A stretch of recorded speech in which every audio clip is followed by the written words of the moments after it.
Kao što u drugom retku drugog poglavlja Pjesme nad pjesmama piše: što je ljiljan među trnjem, to je prijateljica moja među djevojkama. Tako su i ovi ljudi bili ljiljani među trnjem svoga doba i pokazali da je ljubav jača od mržnje.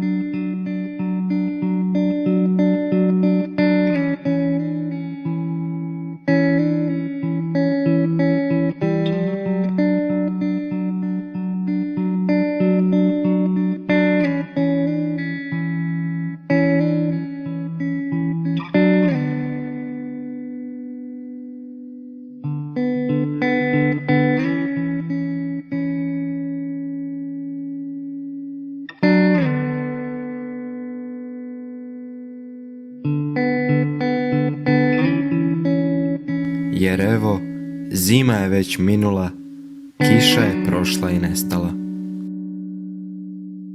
Cvijeće se po zemlji ukazuje, vrijeme pjevanja dođe i glas se grličin čuje u našem kraju.